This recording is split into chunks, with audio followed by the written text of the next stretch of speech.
Hey guys, it's Adrian Shepard here, author of iSucceed and creator of iSucceedbook.com. And today I have with us Mr. Bob Burg. Bob is a sought-after speaker at corporate conventions and entrepreneurial events. He is also the author of 4 books that have each sold over 250,000 books. For years he was best known for his book, Endless Referrals, but his most recent book, The Go-Giver, a business parable, is now what he's becoming most recognized for. It's a pleasure to have you on the line with us today, Bob. Thank you, Adrian. Great to be with you. Okay, now I just gave a quick intro of who you are, but could you tell us a little bit more about your how you got to where you are today? Well, began as a broadcaster, was in the broadcasting business, first in radio and then in television. I wasn't particularly good at it, and it turned out that it really wasn't a path I wanted to follow, and I graduated, I like to say I graduated into sales. Mm-hmm. And the challenge with sales that I had was that while intuitively I understood that selling was about finding people to be able to serve with your product or service, I had no skill level when it came to sales. It wasn't something I had ever done formally. So and the training at the company I was at was pretty much non-existent, other than just go out and talk to people. So that wasn't very helpful. So I floundered for a little bit, and then fortunately, when I was in the bookstore, I saw a book called How to Master the Art of Selling by Tom Hopkins, a very, very well-known author. Of course, How to Master the Art of Selling is now a classic. This is probably 35 years ago I came across this book. And just seeing the title, How to Master the Art of Selling, gave me a lot of encouragement, because it was the first time I realized that there was actually an art to it, that there were skills, that there was a methodology, a system, if you will. So I got the book and I studied it, and really within just a few weeks, my sales just took off in a wonderful way. And what it told me was really the only difference from where I was 3 weeks earlier and where I was in terms of now was a skill level. And so I kind of really learned a great lesson from that, and I began to study sales. I studied people like Zig Ziglar and some of the others at the time who were big, and I worked my way up to sales manager of a company, and eventually started showing other people how to do what was working for me and for my team, and it kind of transitioned into a speaking career where I could speak on that topic. Mine became more in terms of networking and building relationships that would lead to the sales. But it really was a good thing for me to learn that when you have a system, which I define as the process of predictably achieving a goal based on a logical and specific set of how-to principles, that's where you're going to really be able to take your production or success to the next level. Okay. It's ironic you talk about that, because actually I just picked up Tom Hopkins' book, How to Master the Art of Sales. In fact, I'm looking at it right now. Yeah. Okay. One question I'd like to ask people, nearly everyone I interview, is that nearly all of us have hiccups early on in life, but later on they prove to be valuable insights. Did you have any such hiccups? Oh, absolutely. And they're not necessarily fun to go through, but as you said, you usually learn something from them. I don't think I was very coachable when I was younger. I kind of felt as though I had to do it myself. I was kind of a know-it-all in terms of, just thinking I was going to do it this way and I knew better. And I think it was when I got into sales, and I started learning from people, and I started to know how much I didn't know. That I became much more open to learning, and I became very much a student. And I started pouring books into me, such as Think and Grow Rich, such as How to Win Friends and Influence People, such as The Magic of Thinking Big, such as Psycho-Cybernetics, and just books that don't necessarily teach you selling skills, but what they do is they build you from the inside out. They fill your mind with wonderful, wonderful knowledge and wisdom. And as you know, success is an inside job, and it simply manifests itself with financial success and success in other ways. But first, you need to build yourself on the inside. And once I became coachable, I became a really good student. That's great advice. I think that's one of the things I had to learn myself, is that I had to kind of get over myself. And I think a lot of people do. You know, we like to think that just because we've been to a good college or had a good education that we know everything. And the truth is, most of us don't. Yeah, you got to be humble. You got to be humble. Okay, if you don't mind, then I'd like to talk to you a little bit about your latest book before we hear your overall views on what it takes to succeed in today's world. Is that okay with you? Sure. Okay, so right off the bat, I'd like to ask you how you came up with the title, The Go-Giver. Well, I had a book originally called Endless Referrals, Networking Everyday Contacts into Sales, which was a book showing how to create relationships with people that would lead to really an ongoing list of A-list, high-quality, referral-based prospects. This from building relationships that I, based on a premise, which I have said for years, and that is that all things being equal, people will do business with and refer business to those people they know, like, and trust. And the Endless Referrals was a how-to type of book. It was instructional. But I had for years been reading those short business parables, business fables, such as, one of the most famous ones, of course, is Who Moved My Cheese by Spencer Johnson. A couple of really great ones before that. Ken Blanchard and Spencer Johnson wrote 1 Minute Manager, the 1 Minute Salesperson. Of course, Klassen's Richest Man in Babylon, Og Mandino's Greatest Salesman in the World. Lots of great parables. In other words, a story with a message that you could really love and enjoy and learn. And I thought, wouldn't it be great to take the basic premise, the basic message in Endless Referrals, and take that and put it into a story, into a business fable. And so I sort of carried around the idea for a couple of years. I came up with the title, The Go-Giver. In this case, giving meaning constantly and consistently providing value to others. And that's what a person does who really understands how to build business. That is, they know the focus needs to be on providing value to others. So I had the idea for the story. I even began to write it myself, but very quickly, like within minutes, realized that while it's one thing to write a how-to book, it's a whole other thing to write a business fable or a fiction. So I called John David Mann, who was the editor-in-chief of a magazine I used to write for, and who was the ghostwriter behind a couple of very big selling books, and I asked him if he would like to take on the role as lead storyteller and lead writer. And after discussion back and forth, he agreed to do that. So we worked on the book, and it really kind of took off and was a great thing. But he's a great writer, and he really has a way of telling a story. And so it was really a good collaboration, the how-to and the story aspect. Oh, I love that. I mean, business parables are, easy to read. They're short. They've got a punch, and they're memorable. And so I think that's a great thing that you took a how-to book and turned it into something that's maybe more approachable to the average person, I suppose. Yeah, so it's a quick read.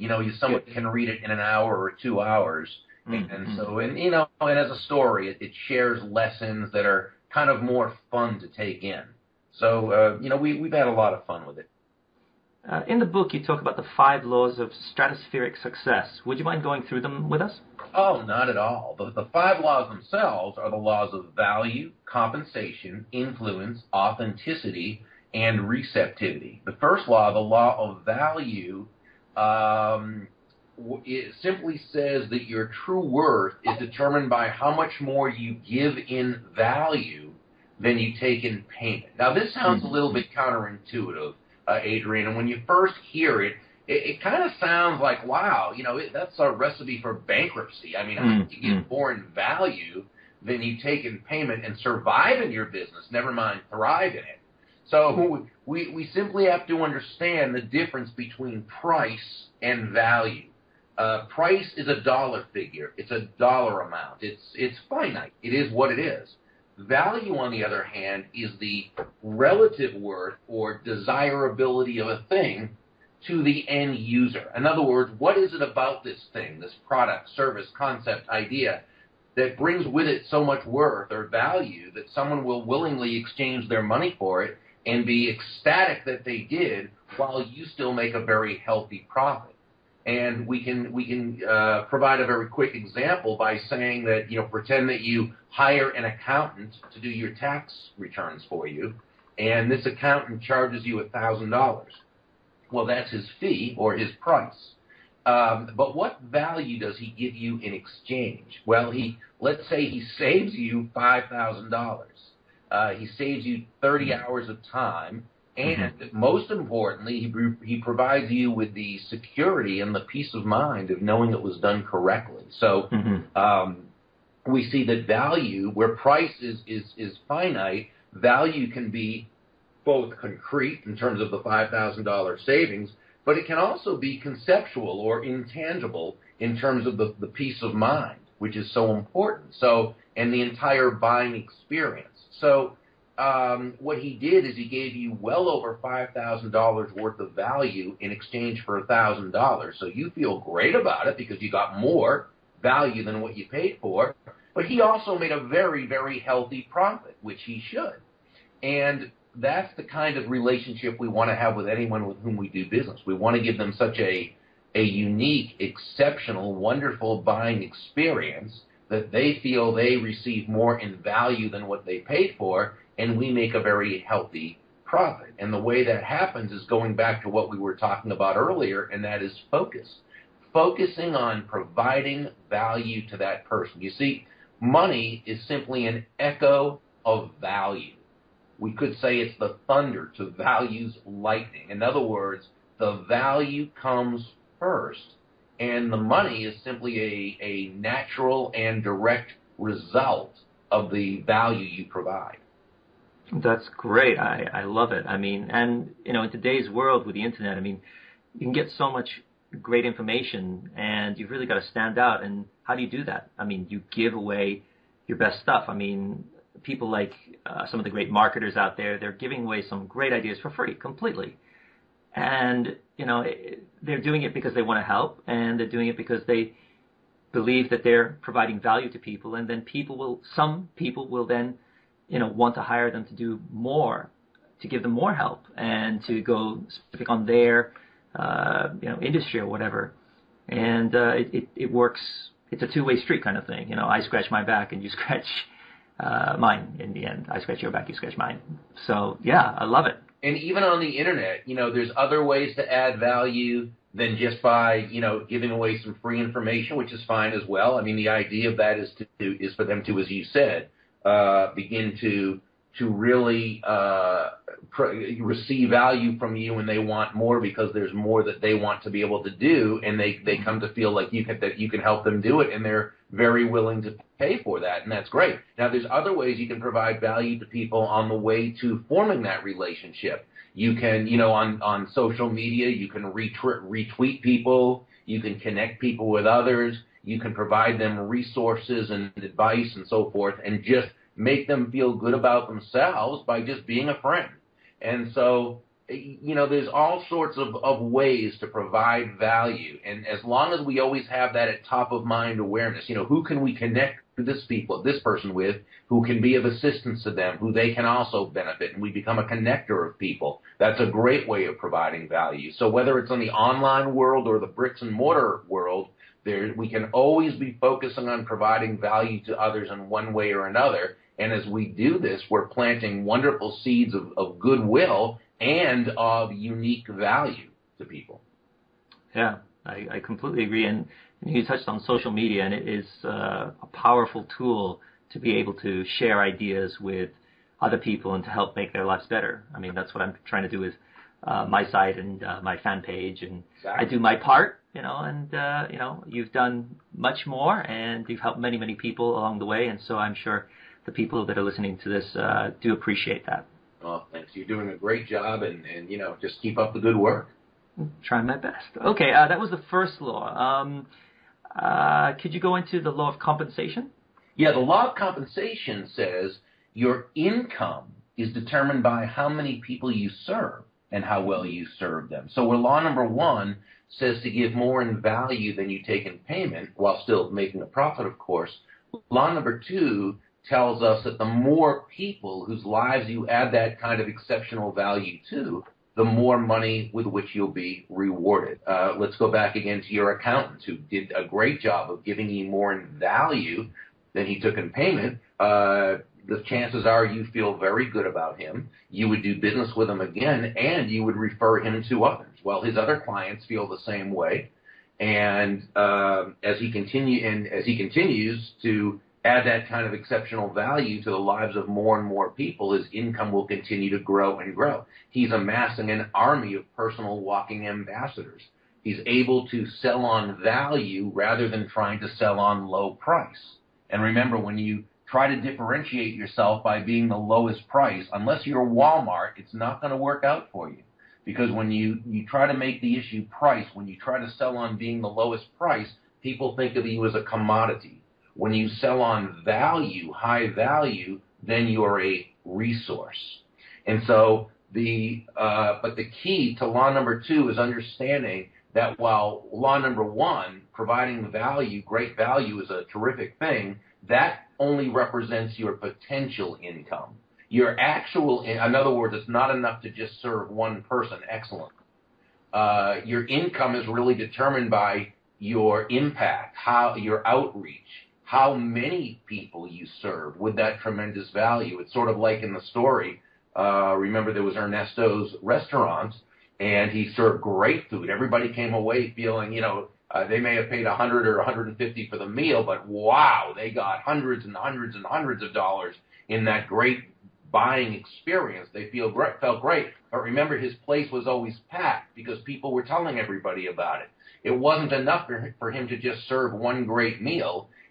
His income was determined by how many people he served. So that's also important to know. Yeah, that reminds me of what Jim Rohn used to say, and I always loved it when he said, find a way to serve the many, for service to many leads to greatness. Yeah. I love that, and that's basically what you just said there. Provide to many, and you will be rewarded in time, and that's excellent. Okay, let's move on here. The third law is the law of influence.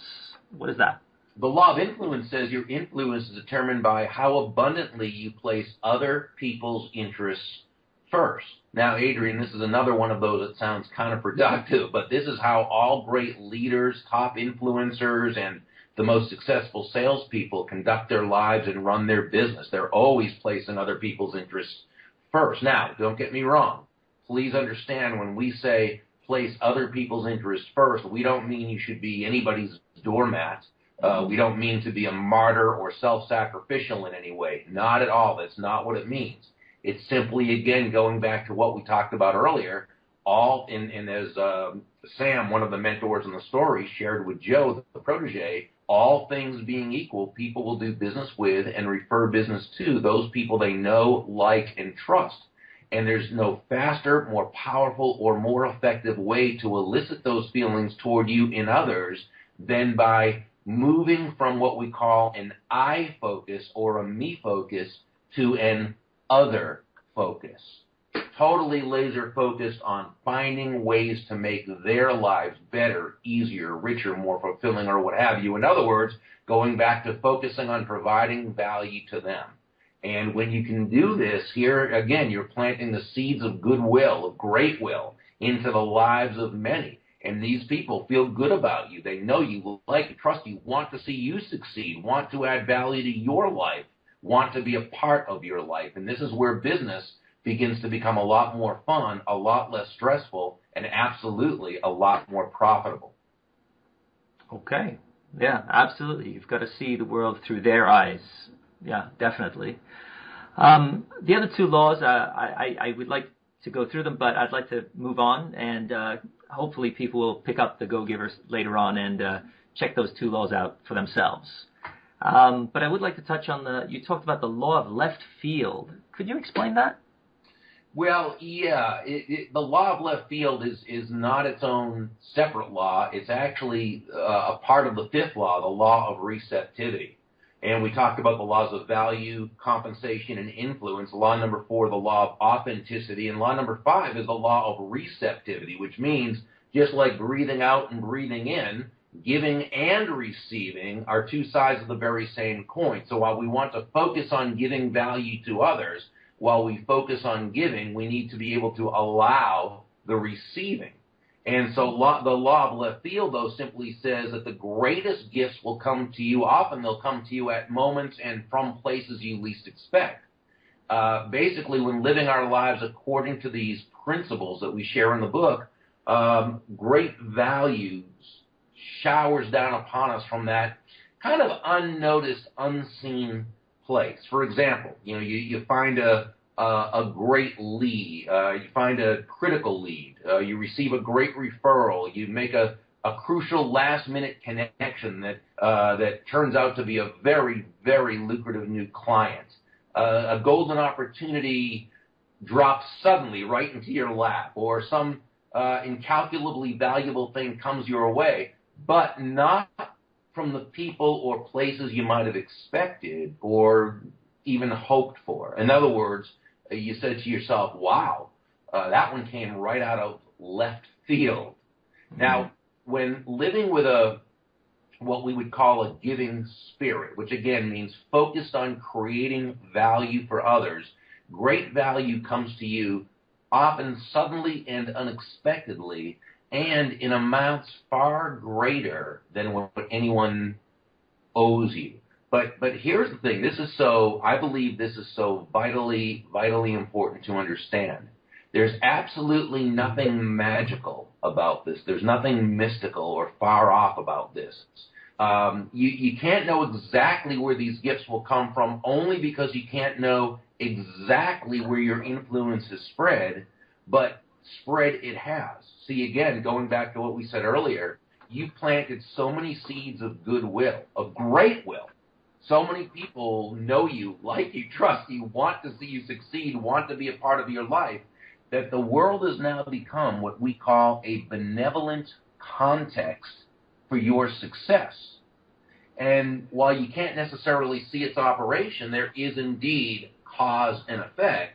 The cause is giving, the effect is receiving. And that's basically the law of left field. If you're doing correctly what you need to be doing, which is focusing constantly and consistently on providing value to others, not only is new business going to come to you directly, often from right in front of you from someone, but sometimes it's going to come from way out of left field, which is seemingly out of nowhere, but really it's out of everywhere because it's a matter of the gravitational pull of your influence having spread.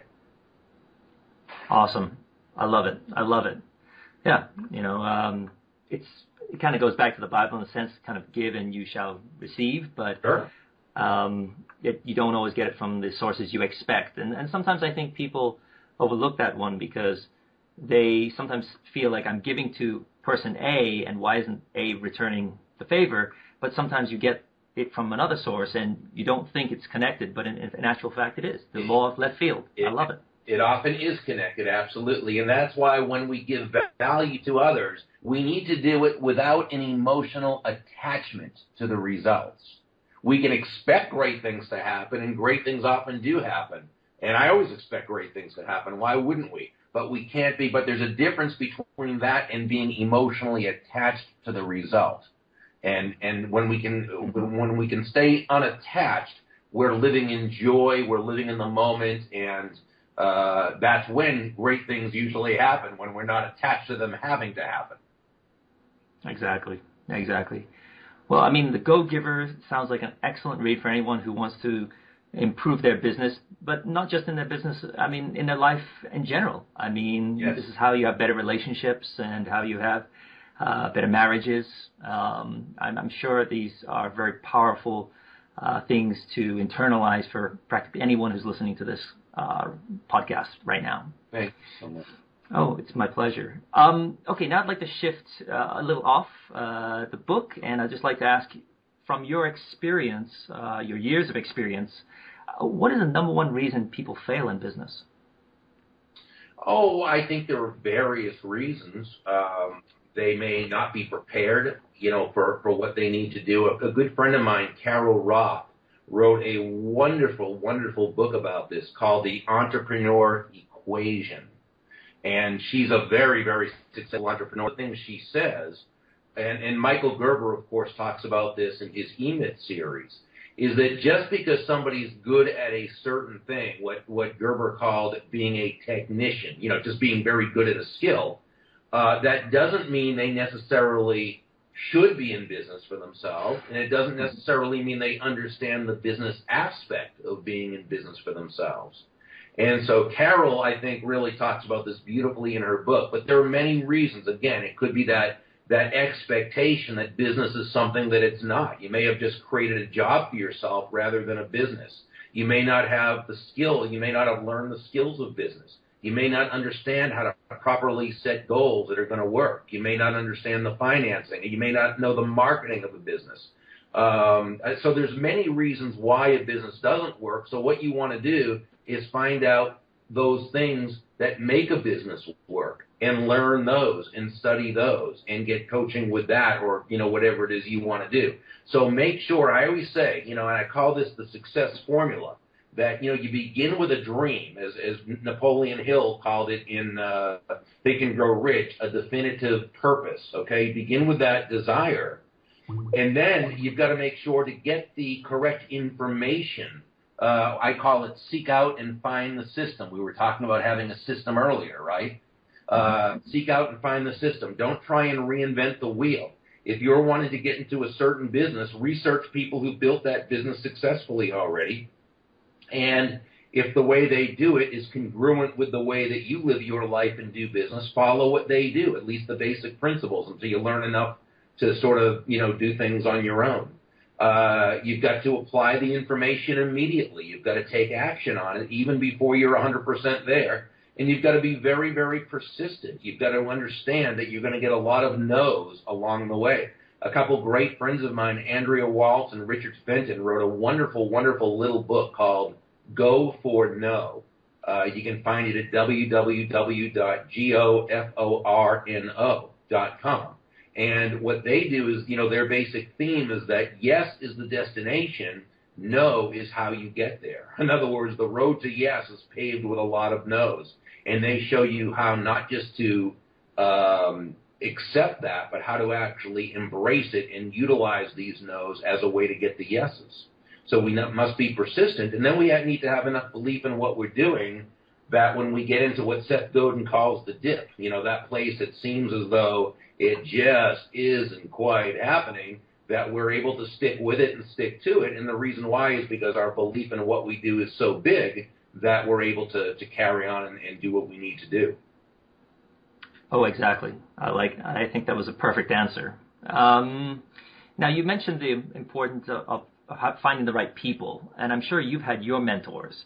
Who are some of the people that you listen to and you'd recommend other people listen to as well? Well, in life, I've been very blessed to have great parents as my real mentors in terms of my life models. And so that's when you have that, that's a great thing. Along the way, I've always been very fortunate to meet different business mentors and sales mentors and different mentors. It seems like whenever I've needed them, they seem to kind of appear. But again, I also put myself in the position where that happens, and I always make sure to always thank them and try to give them as much value as I can, even if it's not in terms of direct business, which they usually don't need. But a lot of my mentors also have been in books. I've studied the writings of Benjamin Franklin, his autobiography and other writings. Pick up that book. It is just absolutely filled with wisdom. One of my heroes is from the 19th century and some of the 20th century, Booker T. Washington. Wonderful wisdom on character, and oh my gosh. Then you've got people like Forrest and Sweat Martin right around the turn of the 20th century in the 1900s. He was the founder of Success Magazine, and many people consider him the father of modern-day personal development. I've read a lot of him. And then, Dale Carnegie and Napoleon Hill. So you can find mentors in books. And then also there's people like you who are doing all this great coaching and mentoring of others and bringing people to them. And so there's all sorts of ways right now. There is a preponderance of mentorship available, whether through books, CDs, the internet, and different live people. Yeah, I mean, I think you're absolutely right. A lot of people mistake the concept of mentors as having to be someone you have to sit down across the table with and actually go through your business. I mean, I found that books are some of the best mentors because, they just tell you what it is and you can't argue with them. You can't say, no, you're wrong. I mean, it is what it is, and they've got years of experience. They took their time to think carefully about what they put down in their books and only give what they found to be true over years and years of experience. And I completely agree with that. And you threw out some fabulous names, and I hope people do go and pick up those books. Yeah, great. And then having masterminds, having a group Sure. of people, 4, 5, 6 people that you meet with on a steady basis and discuss ideas and throw ideas off of each other and help each other progress and hold each other accountable. All these things are terrific ways of growing. Okay. Well, I'm sure you've read many more books than I have. Sorry. I'm a little older, so I probably have. And so I can tell that you understand the power of words. Do you have a favorite quote? Yeah, several of them actually. Okay. I love Zig Ziglar's famous quote, "You can have everything in life you want if you'll just help enough other people get what they want." I think that's a wonderful quote. Another one is one my dad always shared with me as a kid, and that was quoting from the sages of the Talmud, and that was, "Who is a rich person?" And the answer is that person who rejoices in their lot, which means they live out of a sense of gratitude on an ongoing basis. And I think that's so important. Now, that should never be misconstrued as to think that we need to just be satisfied where we are. No, that's not what it means at all. What it does mean is that wherever we are, we take account of what we have, the many things we have to be grateful for. And that living in gratitude actually helps us to accomplish more. Another great saying that he always taught us, from the Talmud, was, "Who is a wise person?" And the answer is that person who learns from all others. So, there are many great quotes that I'm a quote person, so I love reading quotes from others. And I love reading quotes on Twitter because, people quote people so often. It reminds me of quotes I haven't seen for a while. Yeah, I think that's one of the great things about Twitter is pick up all these great quotes from people putting up. Yeah. I guess we're coming near the end of our little podcast here. If people would like to find out more about you or your books, what information can you give people? Your website, YouTube channel, anything? I welcome them to visit my website, which is Burg, and that's spelled BURG.com. And there's pretty much everything there at the website. They can download Chapter 1 of The Go-Giver to see if they like how it begins. They can check out my blog and subscribe to my blog if they'd like. There's about 400 archived articles, including videos and audios, and they can connect with me on the various social media right through that home page. So come on to the site, download Chapter 1 of The Go-Giver, and hang around and have some fun. Great. Any final words? No, I've just enjoyed myself very much. I appreciate what you're doing, and I wish you the very best of success. Keep providing such great value to so many people. Thank you so much. I really do appreciate you taking time out of your busy schedule to talk to me. It's been a real honor for me. It's wonderful to finally be able to talk to people that you've spent time scouring through their books, and I do appreciate what you've done for all of us who have picked up your books over the years. I'd like to just say thank you again, and I hope to talk to you sometime in the future. My pleasure. Make it a terrific day. Sounds good. Bye-bye.